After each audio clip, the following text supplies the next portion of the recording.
And I know there's major companies supporting the bill, that there's been a lot of support for it. One other question along those lines, are there still places in the U.S. where an LGBTQ person can be denied a loan even because of who they are? Yes, there are. Okay, very good.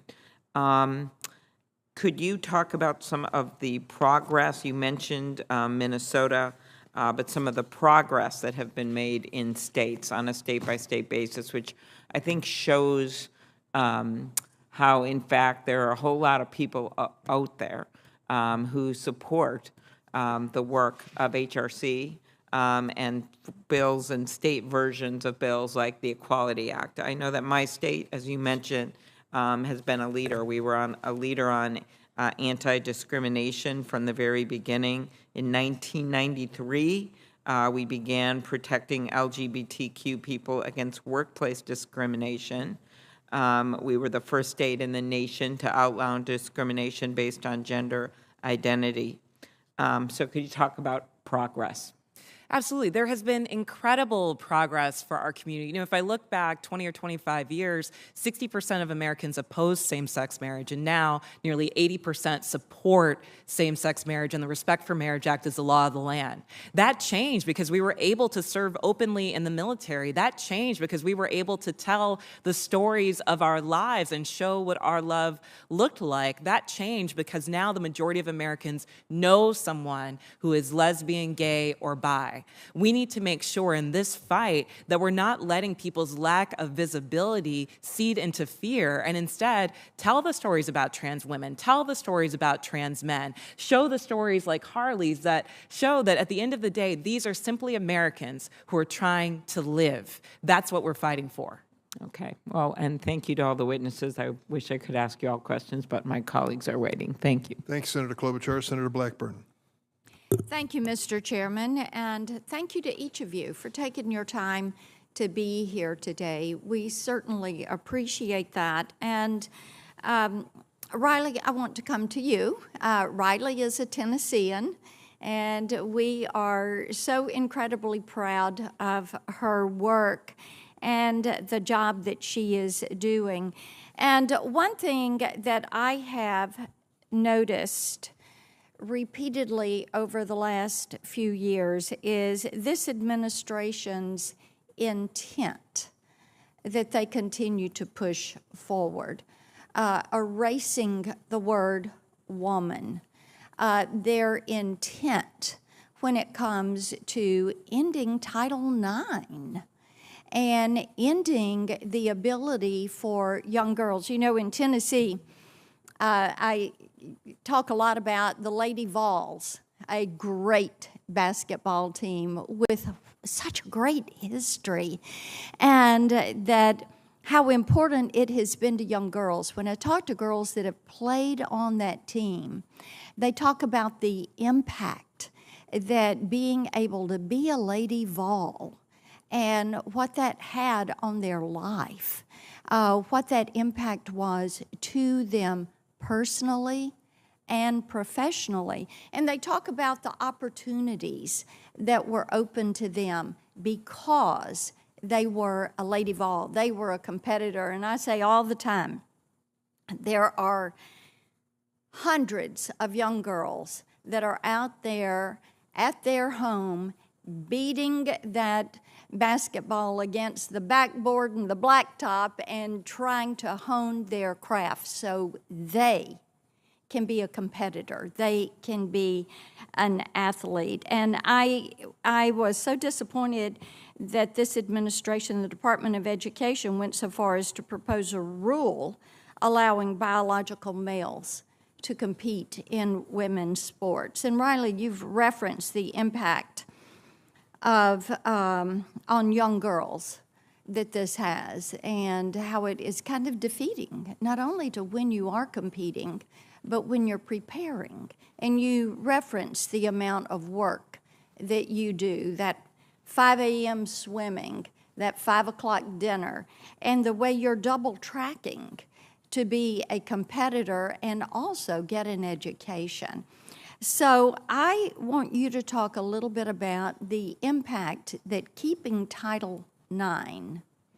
And what Title IX meant to you is you were that young girl training, hoping to get a college scholarship, hoping that you would be an NCAA college athlete. Talk about that. Absolutely. It's far bigger than athletic achievement, and I think that's something that gets lost, especially when we only have a few minutes to share our testimony. I shared how I didn't get the trophy, but let me reiterate, it's not about the trophy. I didn't care about holding the tangible object of the probably $5 production trophy. It's about the opportunity. It's about the lifelong skills and characteristics you develop from playing sports. Playing sports, aside from my faith, I put a lot of this in my faith, but playing sports has given me the leadership to do this, the security to take the arrows, to be held hostage. It's playing sports that has given me that confidence, and no girl should lose out on that. It is far bigger than athletic success or chances for opportunity. It is about those transferable skills. There was an Ernst & Young study that came out that said 94% of female C-level executives, so CEO, COO, CFO, 94% of those females were female athletes, and I think that is a entirely true testament of what it means to be an athlete and those skills that it provides you. And I want to mention really briefly, the rewrite of Title IX is an abomination. It is equating sex to gender identity, which means men would live in dorm rooms with women, men would have full access to bathrooms, changing areas, locker rooms. Men could join sororities, which we're seeing happening. It's happening at University of Wyoming. Men could take academic and athletic scholarships away from women. In this new rewrite, it's actually sexual harassment. If you misgender a trans-identified individual, it's sexual harassment. That if you're in a dorm room and you're a woman and you feel uncomfortable sharing this dorm room, if you complain and ask to be moved, you're guilty of sexual harassment. And you mentioned the transferable skills. I think that is so vital. Give me like the top 3 skills that you developed by learning to be a competitive athlete. I think especially being 2-year team captain at University of Kentucky, I would say the top 3 skills I learned were teamwork, communication, and leadership, without a doubt. And those are skills that translate to your career. I graduated with every intent on being in dental school. Actually, what I wanted to do is endodontics. I scored in the top percentile of the DAT, which is the dental admissions test. And that's what I thought my life direction was going. And those 3 skills I mentioned, teamwork, leadership, and communication, would have been crucial to becoming a dentist. And now I realize in my advocacy work, they're just as crucial in this field as well. Absolutely. Thank you, Mr. Chairman. Thank you, Senator. Senator Booker. Thank you, Mr. Chairman. Thank you, both to you and the ranking member, for holding this committee. And thanks to all 5 of the witnesses here. It takes a lot to be here, especially 2 of our younger witnesses. I was terrified in speaking in front of crowds when I was both of your ages, and it just is extraordinary to me, the raw truth and testimony that you shared with folks here. Ms. Robinson, I just want to start with you because I still live in this little bit of a bizarro world where I have arguments with friends. I'm not talking about political friends. I'm talking about folks from my community who think I'm wrong when I say in most states in America, a gay American could post their pictures of their wedding online and then the next day be fired from their job. I mean, literally, most Americans think that this has already been accomplished somehow, that you, just by being gay, you can be discriminated against at your workplace, you could be discriminated against in public accommodations, you could be discriminated against in getting access to financial means that most Americans take for granted. You could be discriminated against even serving on a jury. Could you speak to that for a moment? And just like, I know we're talking about a lot of issues here, but that to me seems outrageous. Absolutely. This is very real and why we need the Equality Act. What the Equality Act would do is make explicit non-discrimination protections across race, gender, sex, and sexual orientation. That's currently not something that exists. You know, one of the reasons that we did the state of emergency is to lift up this crisis and make it clear, especially as Americans are thinking about where they're going to go to school or taking new jobs across the country. We had to make it clear that there is a dizzying patchwork of protections for LGBTQ plus people across this country.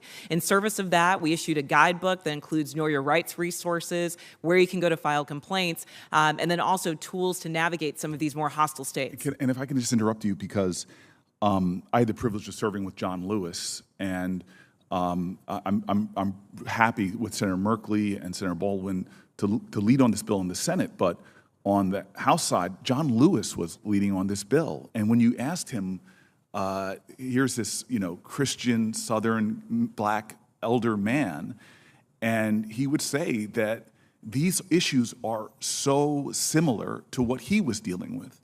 The same things people said about why they didn't want black people in their restaurant, why they didn't want black people to marry white people, why they didn't feel comfortable with their private business. Why do I have to hire black people? People use religious excuses, cultural excuses. This is my own beliefs that it's wrong. The Bible says it's wrong. It is amazing to me that growing up with two black parents talking about the struggles of the time, who did get denied jobs and promotions, who did see violence and threats, who told stories about white people and black people that were attacked for standing up for equal rights for African Americans. Am I wrong to draw this basic parallel of human dignity, whether it's gender discrimination, discrimination against LGBTQ Americans, black Americans, Muslim Americans? Is there a line that goes through about the basic right to be an American and have equal rights? Absolutely. This is fundamentally a civil rights issue. The Equality Act has to be signed into law to give us all equal access to that American dream. And I think the other through line here is that oftentimes we've been able to find ourselves on the right side of these social issues.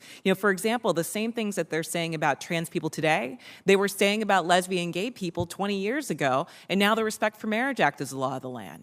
The same horrific things they're saying about trans people today, they were saying it about people that lived with HIV and AIDS 30 years ago, and now we've significantly reduced stigma, and we're on our way to ending that epidemic in this generation, in our lifetimes. We can make change on this, but it starts by opening our hearts and minds and acknowledging that in the story of America, so many of us have faced discrimination. When we've come together, when we fought and understood that an attack on one of us is an attack on all of us, we've been able to change the course of history. I was very moved by your testimony, Ms. Gaines, especially because I don't think most Americans understand what it is to be an elite athlete. I'm here because I was a Division I player, fundamentally 50, 60-hour work weeks on my athletic skills. The first year I stepped out, you might have had this experience yourself, I felt like, oh my God, this is how civilians sort of live when you have just so much time. You're not getting up and doing practices. The experiences you had, and the picture that my colleague, Senator Hawley, showed is just outrageous, deplorable, and unacceptable for you talking to your truth. Ms. Walker, what stuns me about what we're seeing right now is a lot of Americans don't understand how widespread the bullying and the threats and the violence are, not just to those of us who are in elite competition, who often face dealing with these issues as the NCAA is dealing with them, but the widespread nature. I think, Ms. Robinson, in your longer testimony, you were talking about the unbelievable, something's happened in the last decade of this rise of threats and bullying and violence and murder of LGBTQ Americans at levels that are frightening to me. And Ms. Walker, I want to just end with you because I don't think most Americans understand what it's like to try to just live your truth for the average American that is LGBTQ or trans. Could you just tell one more time, as you've listened to the testimony today, just how it feels just to be a teenager living your life as you do? Yeah, it definitely is a struggle day to day. Growing up in a conservative state where there is a lot of misinformation spread about what trans people are, what we do, and how we're just like everybody else, it's definitely been hard for me. Like I said in my testimony, I was severely bullied in middle school to the point where I had to drop out of public school because there was so much hate every day in the hallways, being misgendered, being dead named, and it got to physical violence at a certain point. And so I had to drop out of public school for that year, and the school wasn't doing anything about it. Mr. Chairman, thank you for the latitude. And again, if this is about protecting our children, the stories of Ms. Walker and other trans children, it just needs to be heard about what you're enduring. Thank you. Thank you, Senator Booker. Senator Cruz? Thank you, Mr. Chairman. Title IX was a landmark civil rights law. It helped create the incredible breadth of women's sports and girls' sports that we see across the country. I believe in girls' sports. I believe in women's sports. I'm the proud father of 2 daughters who are both athletes. I think participating in competitive sports is a wonderful thing for a young girl. I think it is a wonderful thing for a woman. And I think, unfortunately, today's Democrat Party has decided that women's sports and girls' sports no longer matters, and they're willing to push radical legislation designed to destroy girls' sports and women's sports. Ms. Gaines, I want to thank you for your courage. You are relatively young, but you have demonstrated incredible courage. And because you have dared to speak up, you have been demonized, you have been vilified. I saw when you were attacked by a leftist mob at San Francisco State University for daring to speak up. You had an incredible record as a swimmer at the University of Kentucky. You were a 2-time NCAA All-American. You were a 5-time SEC champion. You're an SEC record holder and a 2-time Olympic trial qualifier. But yet on March 27th, 2022, something changed. What happened on March 17th, 2022? That's when Thomas and I raced in the 200 freestyle and again resulted in a tie. And so you tied. What was the consequence of tying? We went behind the awards podium where typically you're handed your trophy, you're marched out, you're named an All-American. And so we go back there and the official looks at both Thomas and myself and says, "Great job, but you guys tied. And we only have 1 trophy, therefore we're giving this trophy to Lia." And I question this and I say, why? And at first, I shortened it in my testimony, but really he stumbled on his words. He didn't know how to answer this. And at first he's, well, we're just doing this in chronological order. To which I further pressed, and I said, okay, well, what are you being chronological about? Because we tied. And if we're doing this off alphabetical order, G comes before T, so what are you being chronological about? To which this wasn't a script they had prepared for him. And he actually appreciated his honesty. He did say, we have to give the trophy for Lia because Lia has to have it for pictures. They've made that clear. Lia has to have the trophy for pictures. You can pose with this trophy, but you have to give yours back. You have to go home empty-handed. Lia Thomas takes the trophy home, end of story. Now let me ask you, as someone who's competed at the elite level, in your experience, is there a difference between women and men? Of course. I think we learned this at a very young age, watching even 12 and unders play.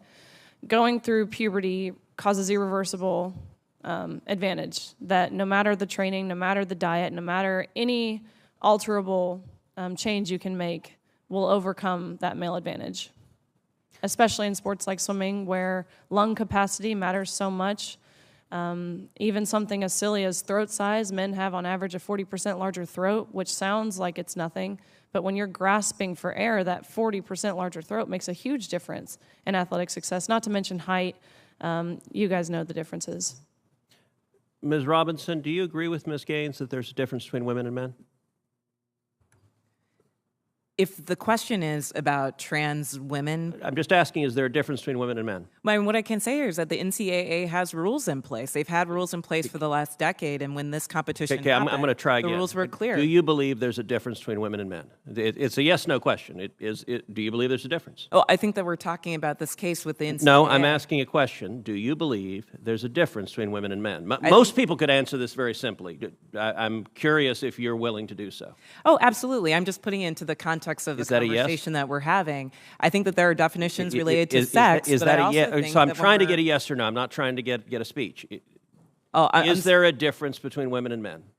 I think that there are definitions for biological sex. Okay, so you're which not is answering different that. than Let me ask gender. you this question then. Why do women's sports exist? If you can't define a difference between women and men, why not abolish women's sports and just tell little girls to swim with little boys and see who wins? Oh, I'm simply saying that that sex My is different question, than gender. why and I do do- believe why that do women's women's sports sports have a great exist? value. I mean, Senator, I'll tell you right Ms. now. Robinson, please answer the question I'm asking you. Absolutely. Why do women's sports exist? I think that there are so many positive benefits to sports. But I mean, why have a we've talked separate about it here category for today. women? If there's no difference between women and men, why to have women's sports? I'm saying that there's a difference between sex and gender, and that the NCAA has rules in place, which they have for the last decade. Mr. Chairman, which I determine would that like to enter into related the to record an participation. article from Duke Law called Comparing Athletic Performances for the Best Elite Women to Boys and Men. And it goes through examining in 2017 the top records for women in the world in various track and field events. So, for example, in the 100-meter, the top record for women in the world was 10.71 seconds. Now, that record for the number one woman in the world in 2017 was, in the year 2017, broken by 124 boys under 18. In that same year, the record for the number one competing woman in the 100-meter dash in the world was broken by a total of 2,474 men. If the radical Democrat agenda to destroy girls' sports and women's sports succeeds, little girls will not have a chance to compete. So I ask unanimous consent that this article be entered into the record. Without objection, Senator Padilla. Thank you, Mr. Chair. Colleagues, a recent Trevor Project poll found that 56% of LGBTQ plus youth respondents could not access the mental health services that they needed. And this committee and others have discussed the state of mental health in America. It was in a crisis before the pandemic. It's been exacerbated by the pandemic, and most acutely within the LGBTQ plus community, and most acutely amongst its youth. So you couple these statistics with the country's lack of protections for the LGBTQ plus community, and it's clear to me that we need to do more to address these mental health disparities. Questions for Dr. Lopez. Can you discuss the factors that contribute to these higher rates of mental health challenges, and what would be the impact of tailoring and providing more mental health services and support for LGBT plus youth? It is very well known in the literature that discrimination is a main determinant of poor mental health outcomes in LGBT youth. There is no question that discrimination, as has been discussed, against LGBT youth has increased over the last few years, and that is there's research to show that that is a driver of worsening mental health in LGBT youth. So mental health is needed in LGBT youth for sure, but we also need to work on the social aspects that drives that mental health issue, which is discrimination. Thank you. And it seems that unfortunately, as we should be providing more and stronger protections and support, too many jurisdictions across the country seem to be going backwards and putting LGBTQ plus youth in more vulnerable and dangerous circumstances. The next question I have is not a technical one, not a deep policy question, but I want to talk to you for a minute, Harley. Appreciate you being here today and your courage to speak up and to share. You've shared a lot with the committee, and I'm glad you're sacrificing a bit of what should be your summer vacation to be here. You've talked about the love and support you receive from your parents and doctors and friends. For any of your peers who may be watching today,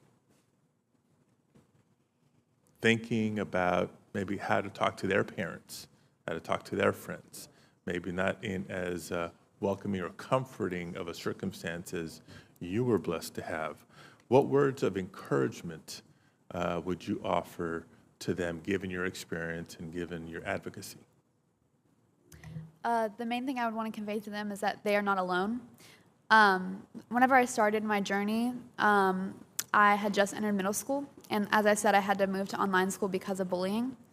And I was in a very dark place, and I felt very alone. I had no friends. I just had my parents who were luckily supportive, but as a child, you feel so isolated. And so one of the things that helped me was getting involved in my community. My parents took me to our local PFLAG, which is Parents and Friends of Lesbians and Gays. It was a group of people who was just a round table of queer members of the community and allies who just came together to share their experiences and just have a good time. And I was scared going to that meeting, but as soon as I got there, I felt so welcomed, and it was the first time I did not feel alone. And so that's why I'm here today, to tell those trans kids that they are not alone, that I accept them, and so many other people accept them for who they are because it's not a choice. And that regardless of what people say to you, just remember who you are and stick to that. Thank you. Thank you. Thank you, Mr. Chair. Thank you, Senator Padilla. Senator Lee? Thank you. Ms. Gaines, I'd like to start with you if I could. And thanks again for sharing your story. I've been touched and saddened to hear of the misogynistic and discriminatory treatment that you received from the NCAA, which I regard as nothing short of shameful. You've handled it with grace and courage, and I appreciate that example that you're setting for so many women and girls across America. Your story reminded me of a letter that I received from a constituent a couple of years ago, a constituent who explained to me her own story with girls and women's athletics.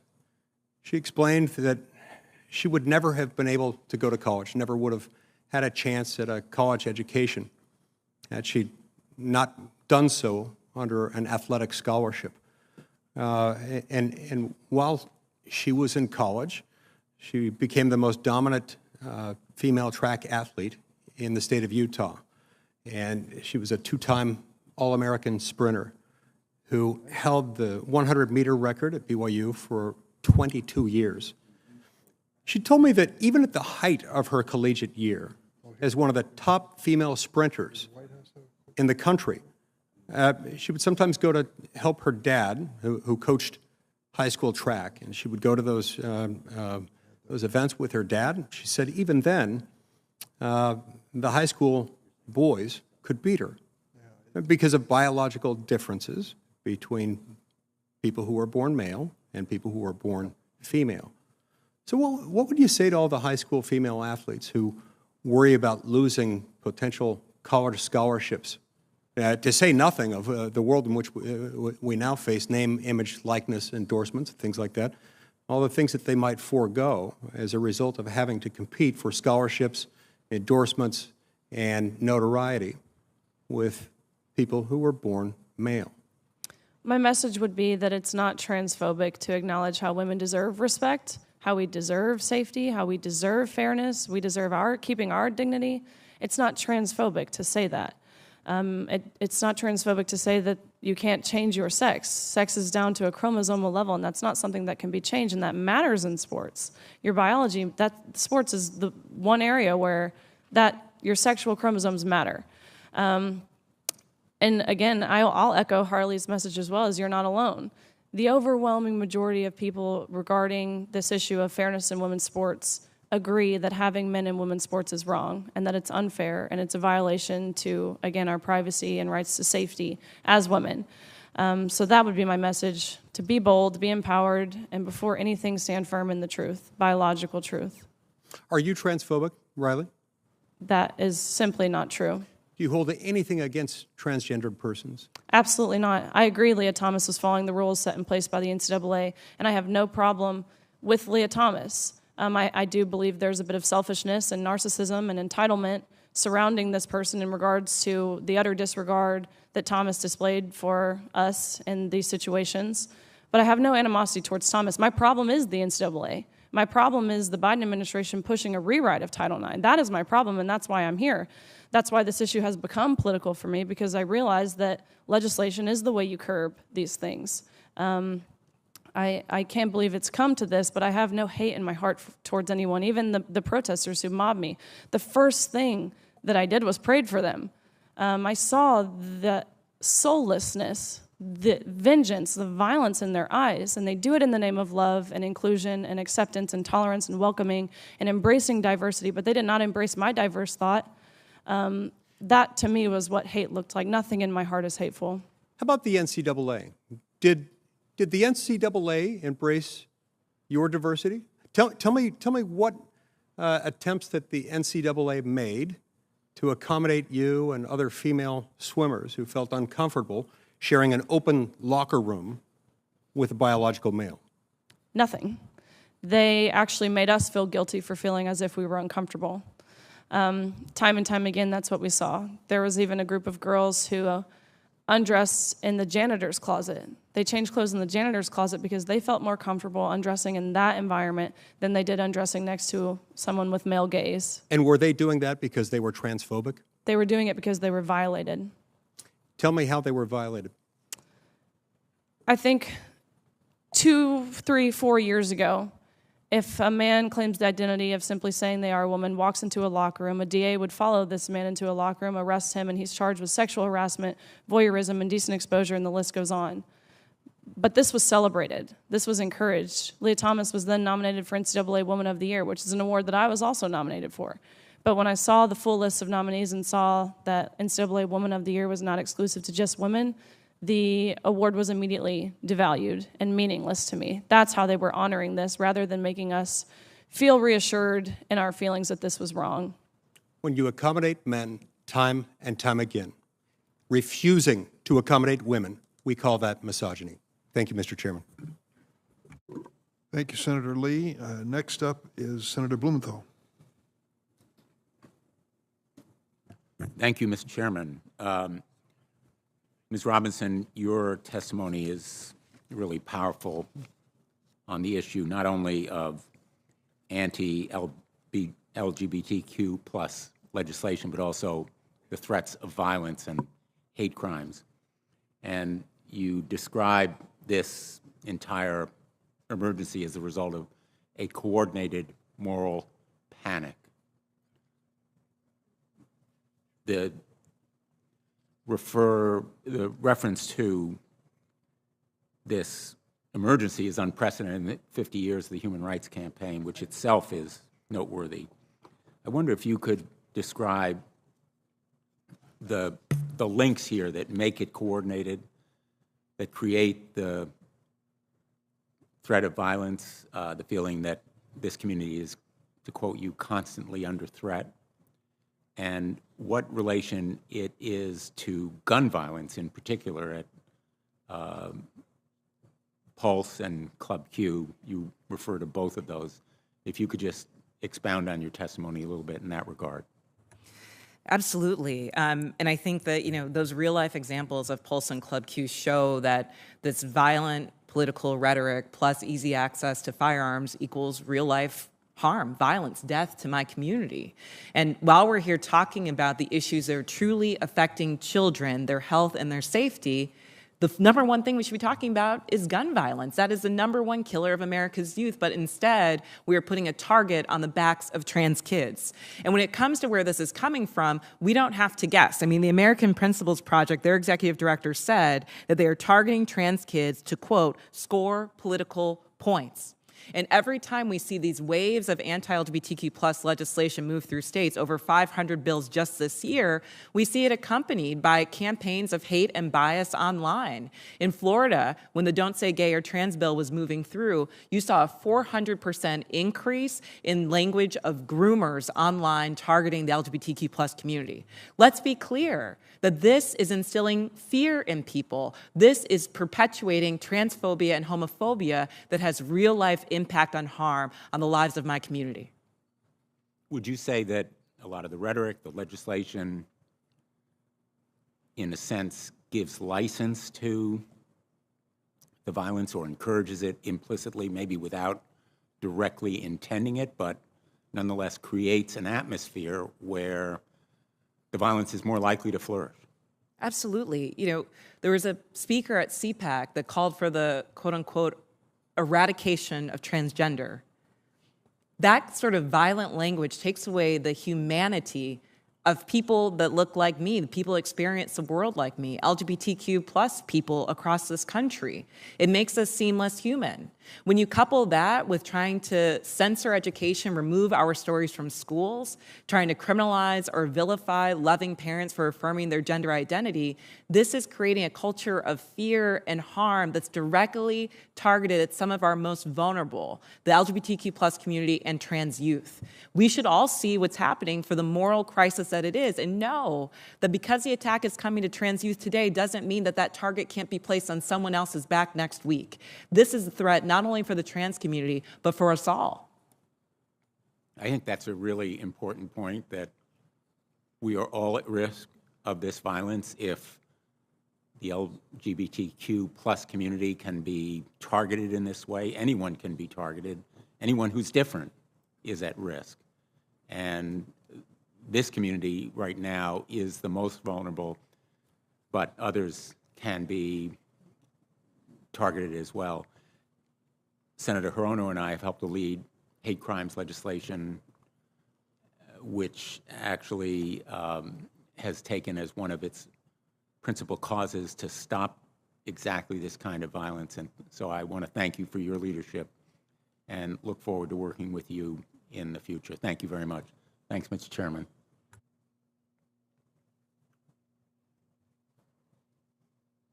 Senator Kennedy. Thank you, Mr. Chairman, and thanks to all of our witnesses here today. Ms. Robinson, I want to follow up by trying to understand your answer to one of Senator Cruz's questions. And this is really a question, not a suggestion. Do I understand your position to be that there are two sexes, but there can be more than two genders? I wouldn't even say two, and we've got Dr. Lopez here as well, but there's also the definition of intersex. I think that often in these conversations we're conflating sex and gender, and I do want to affirm here that trans women are women. That is their gender. Okay, but I'm trying to understand. Do you make a distinction between sex and gender? Yes, sir. Okay. Explain that. Just, do you think there are more than two sexes? I believe that there's a definition for intersex as well that I want to acknowledge. But sex is assigned at birth. I'm just trying to understand. I'm thoroughly confused. So you're born, I'm talking about biology, male, female, and what else? I believe that intersex is also acknowledged, but again, I'm not a doctor here. What I can say and what does intersex mean? Is that there's a difference between sex and gender, and I think in these conversations we're conflating the two. Well, but I want to start with sex. Okay, there's male, there's female. When a baby's born, before the baby has had time to even have a sense of self, there's male, female, and intersex. There's a third. I believe that is true, but I would defer to Dr. Lopez as I'm not a physician. Okay. And how many genders are there? I think the gender is expansive, and the definitions are always growing. Today I can tell you, I talk to young people that talk about non-binary as... More than 5? I think the gender is not a binary, is what I'm trying to say. Are there more than 5 genders? I'm just trying to understand. Are there more than 5 genders? Well, I think that there was a time where women wearing pants didn't feel like it was appropriate for their gender, and yet I'm wearing pants today.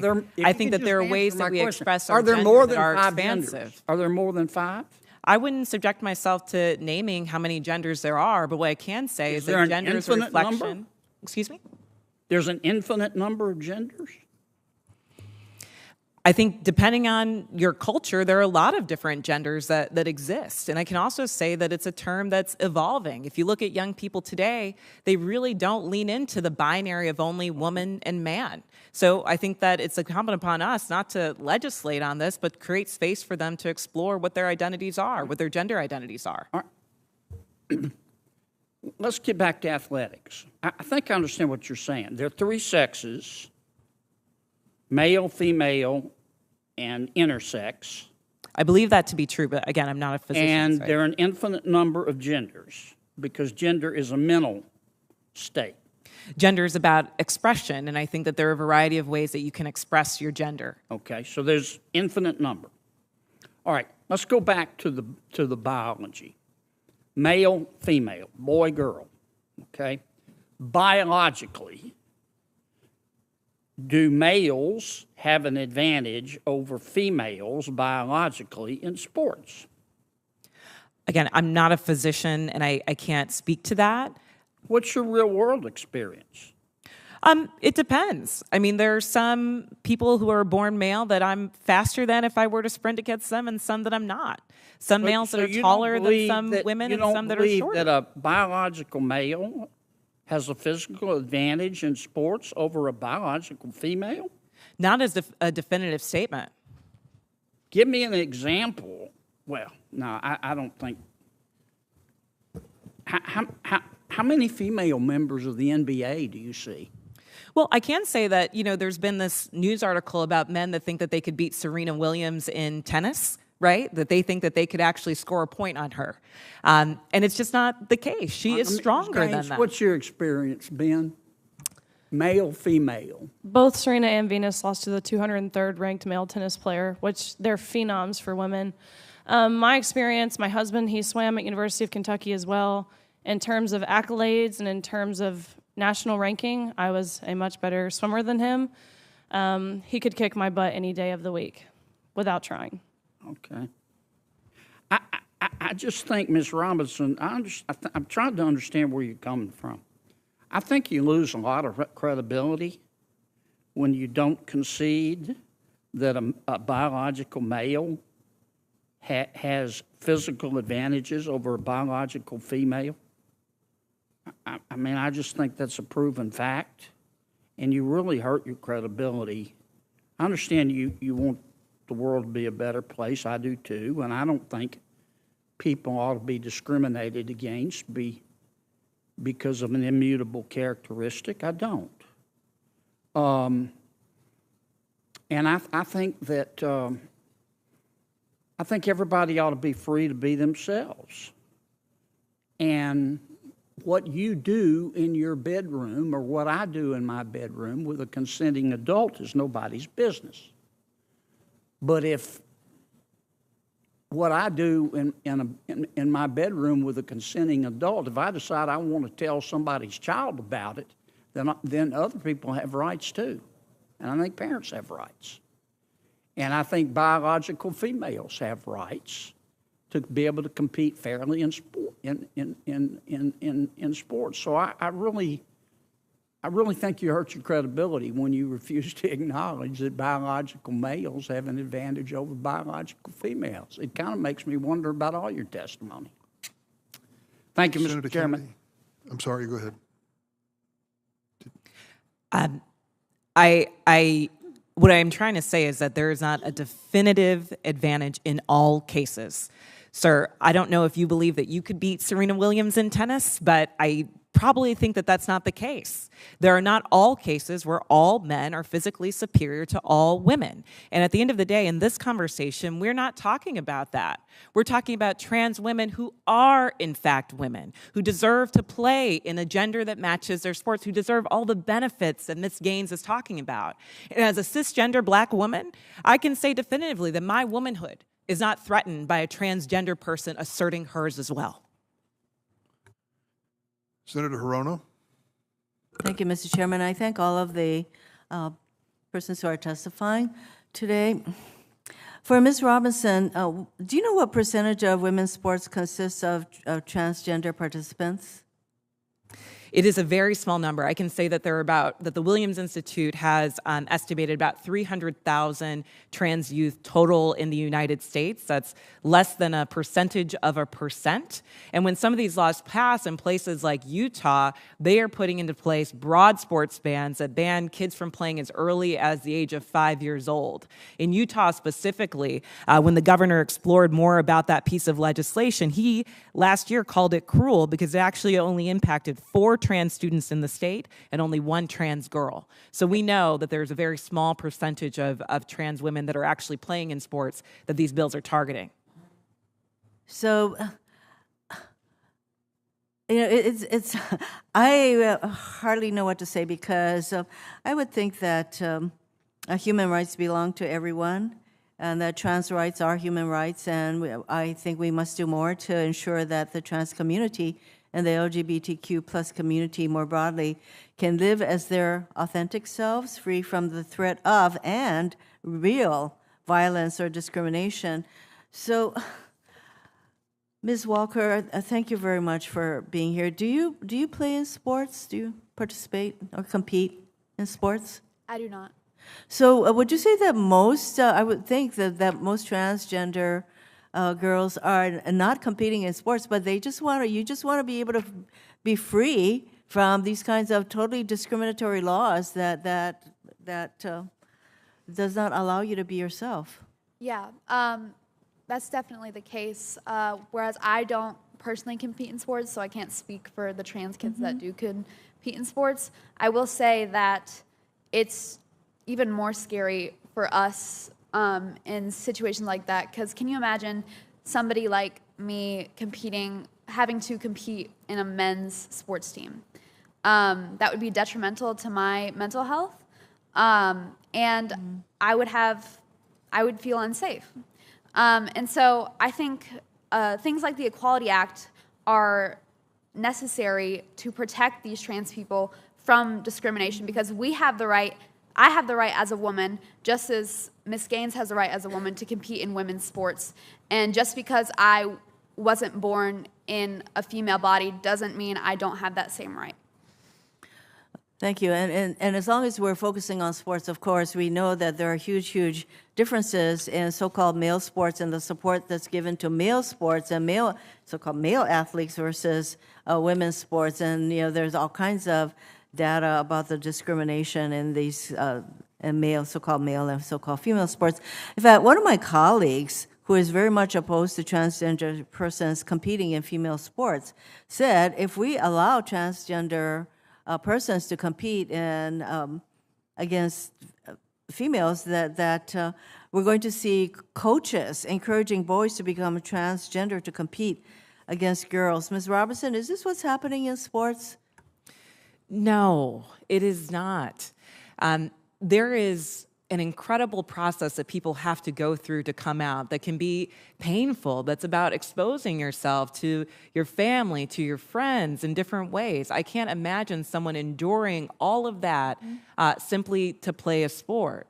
These are people that are only trying to live, as Harley has told us, to play sports that match their gender identities so that they can get all the positive benefits that we've talked about: self-esteem building, self-confidence, the ability to work within a team.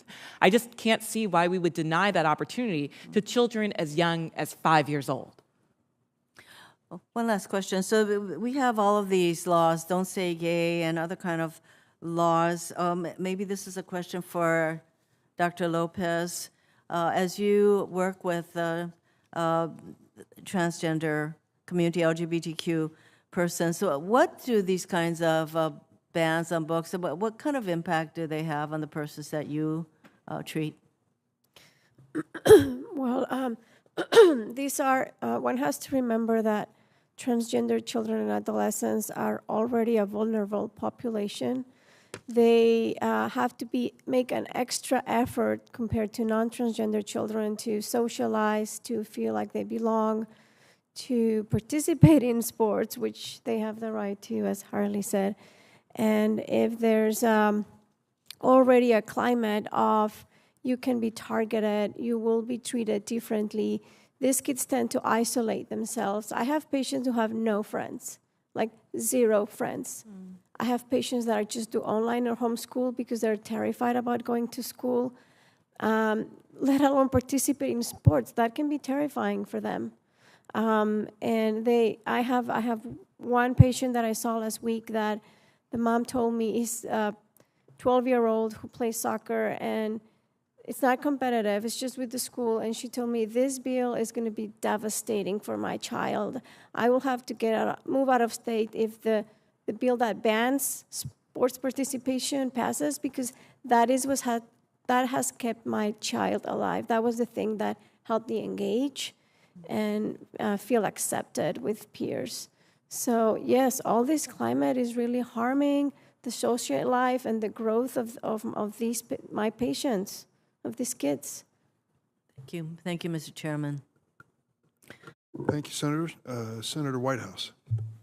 Thanks very much. Appreciate this hearing, Chairman. Appreciate the panel being here. Dr. Lopez, I don't know if I had my own hearing in another committee that I chair, so I'm coming late to this one. I apologize if this is a repeat question. But I wonder if there is an age or a phase of life when young people begin to experience some uncertainty about their gender identity. There is no specific age.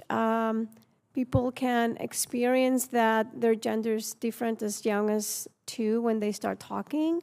But by adolescence, most people who identify as transgender do realize that their gender is different. And very often, puberty is a trigger to realize this is not my gender, because they're experiencing physical changes that do not feel consistent with them and their gender. Yeah, so I think a lot of people's experience is that puberty is a rather hard time of life for a lot of kids, entirely apart from gender identity. Is that supported by any evidence? And that being a teenager is a hard time of life, irrespective of gender identity, that adolescence is a difficult, awkward time of life. Is there any evidence to support those propositions, or is that just my anecdotal experience? So I'm not a mental health provider, so I am not sure what specific data exists to show that adolescence is a difficult time. But as a pediatrician, I do, see that adolescents, children and adolescents need a lot of support from parents, from their community, to find who they are in different ways. Social connection is very important, and parental connection is very important in adolescence. That's just a general concept. Yeah, and I doubt that many of us in this room would like to go back and relive our teenage years.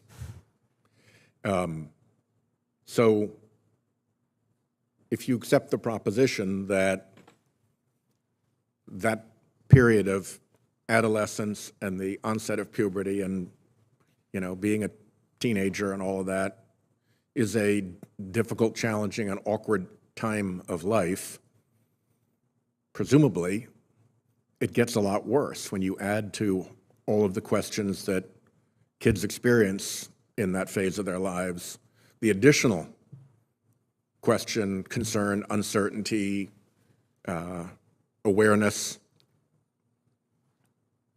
that you've got a different gender identity. Yeah, so actually one of the benefits of gender-affirming care is to not have to worry about their gender. So it allows children to go on with their lives, go to school, do the normal kids or social activities that they want to do without to worry about their gender. Because if they're going through a puberty that feels wrong with them, they will not be comfortable in their skin to engage with peers, to go to school, to do the normal things that kids want to do, because they're thinking about their gender all the time and thinking that they're not comfortable in their skin. So this is at least initially, mostly happening with kids, right? Awareness of uncertainty about their gender or awareness that they are in the wrong gender. That's a... Well, it happens to transgender adults as well, But mostly it's kids. and transgender adults. Yeah. And it just seems to me that when we're dealing with a population that includes so many children, that coming at this from a perspective of kindness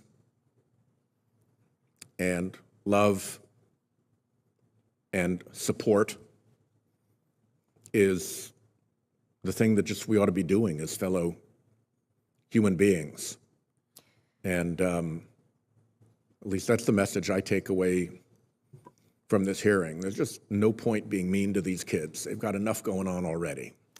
If I can say something. Please. These are the bravest kids, just like Harley here. You can see how brave she is. These are the bravest kids there are because they have to fight every day to be themselves. Yeah. And when they feel like they're losing the fight, that's when they get depressed and commit suicide.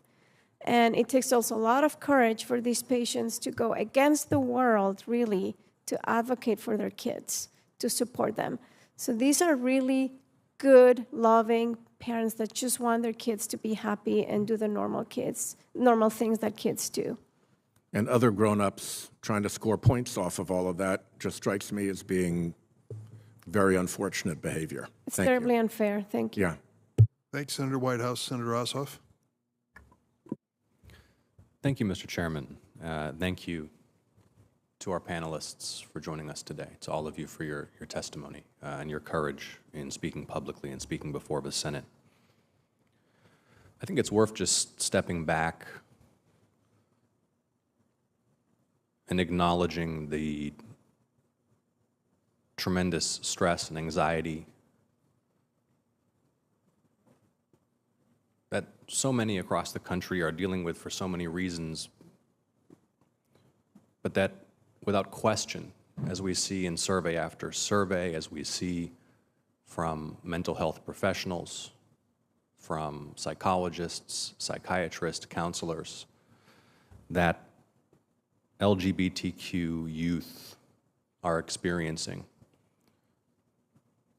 particularly in a political and cultural environment, where, as we've discussed today, these issues are being hotted up and exploited to score cheap political points and to divide people. And when we see vulnerable people targeted by powerful politicians for the purposes of dividing people and gaining power,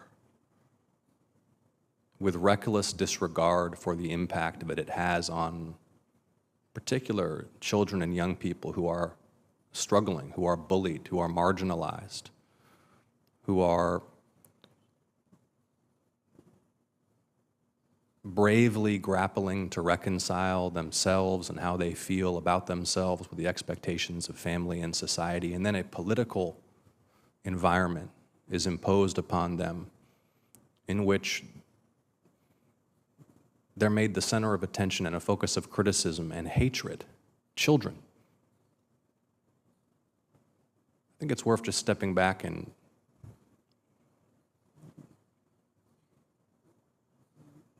powerful people in the U.S. Senate reflecting on the impact of our words, our deeds, our statements. Ms. Robinson, I have some data here from Georgia. Would like your view on it. Recent data from the Trevor Project. 72% of LGBTQ youth in Georgia experiencing serious anxiety, 59% symptoms of depression, 46% seriously considering suicide within the last year. Can you comment on the impact it has on vulnerable and marginalized youth when they're made political targets in this endless partisan power struggle in the nation's capital? It's absolutely devastating. It's devastating the ways that we've put a target on the back of trans youth. And I think about the history of my movement when the AIDS epidemic came to the forefront in the 80s. By the early 90s, you had lost a whole generation of gay men. I don't want us to repeat that story with our trans youth. This is a time where we can offer them the support, the resources, the affirmation and validity of their existence to ensure that they survive. And when they do, we get people that are as whole and as happy as folks like Harley at the end of this table. This is a real opportunity for us to ensure that the most vulnerable among us is protected because our rights and our civil liberties are intertwined. And Ms. Robinson, in addition to the impact on the mental health, the sense of whether or not one's community and society is welcoming and loving and kind, or whether one is being turned into a target and a bargaining chip between political parties in a struggle for power. It's, of course, not just the impact on the individual's mental health, but it's the risk of being targeted by a violent act or a hate crime. Additional data nationwide, according to the FBI, nearly 1 in 5 hate crimes in 2021 were motivated by anti-LGBTQ bias.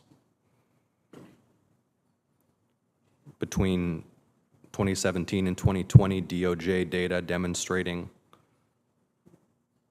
extreme levels of violence against LGBTQ persons across the country. Again, I'm asking you, please, to remind the Senate that what we do here has a powerful impact on people's sense of well-being and on the risk they face of violence. Can you comment on the risk of violence, please? Absolutely. I mean, I talk to people every day that are living in a space of feeling isolated and feeling fearful for their very lives. I talk to Black trans women who, again, have experienced another deadly year, and they talk about going out the house to walk their dog or go to school and being fearful that will be the day they don't get to go home again. I talk to parents of trans youth that are fleeing their state because they feel that their family and their child will not be safe and will not get to grow into an adult. This is a crisis, and the hardest part is that this is a crisis that is man-made, that the people can solve for by stopping these bad pieces of legislation and stopping the violent rhetoric that take away the humanity of trans people in the LGBTQ plus community.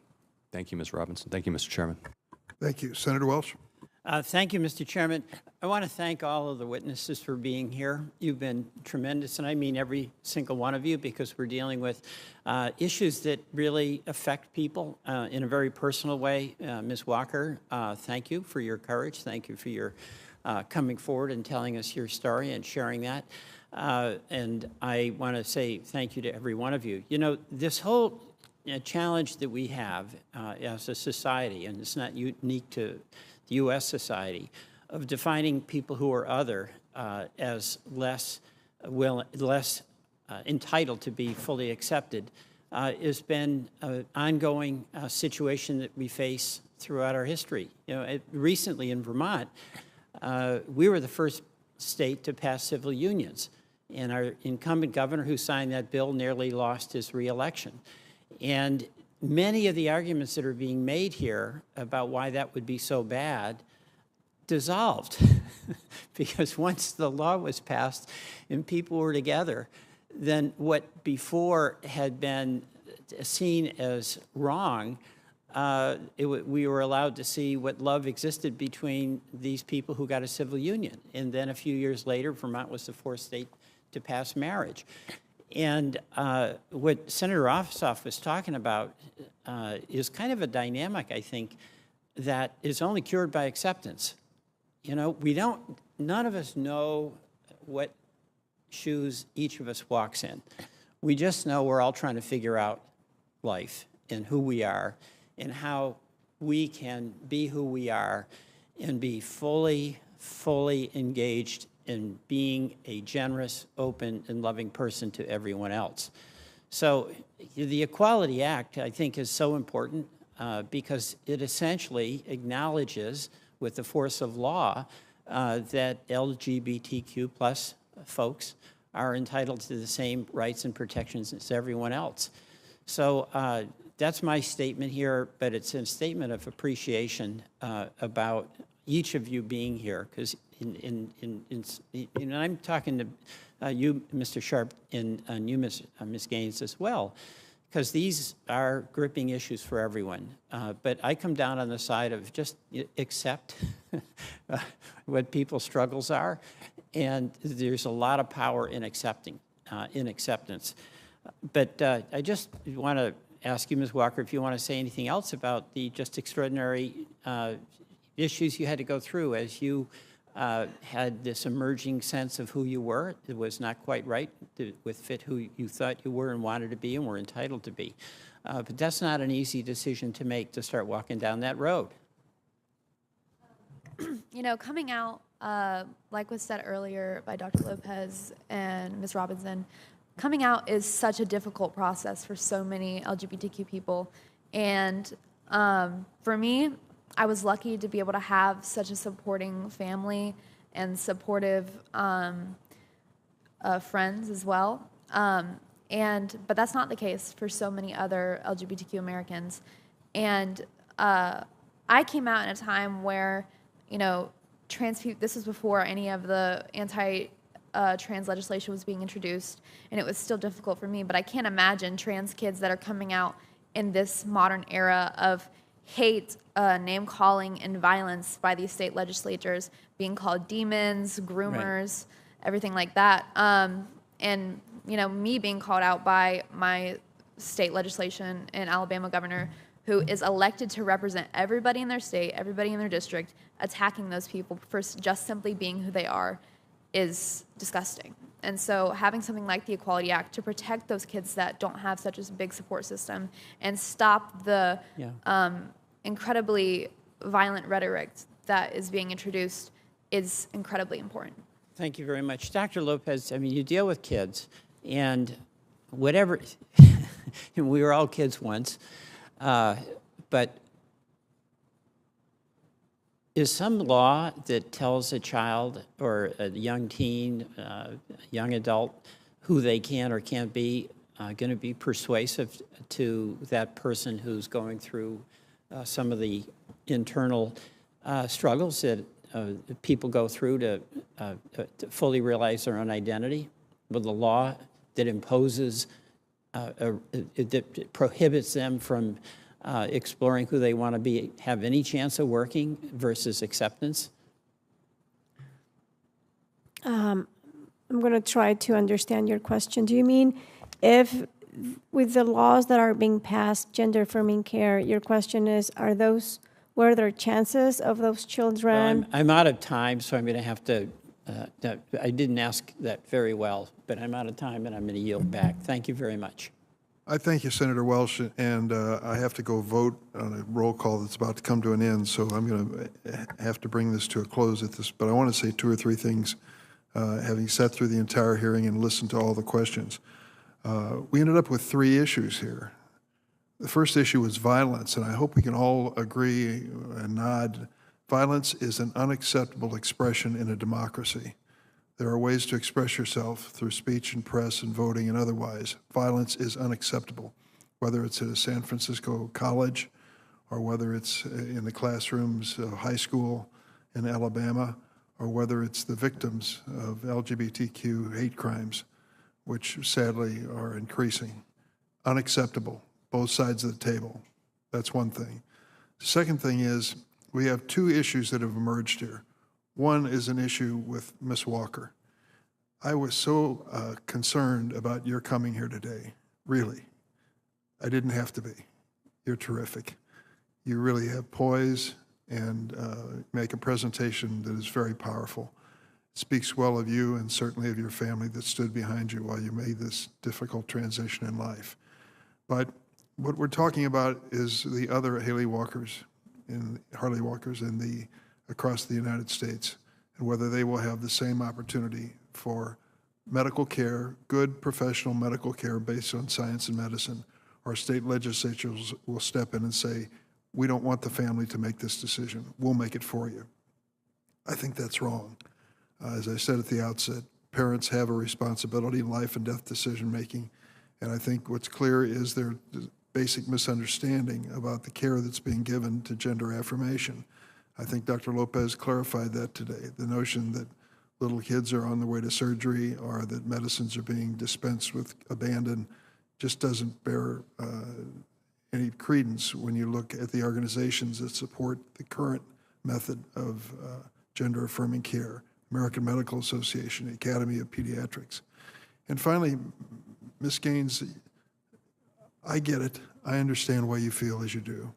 You dedicated a big part of your life in an extraordinary way to a sport. And something happened along the way which has seared your memory of that experience and leads you to speak out. But there's got to be a way for us as Americans to enter into a conversation that doesn't protect your rights at the expense of our witness from Alabama.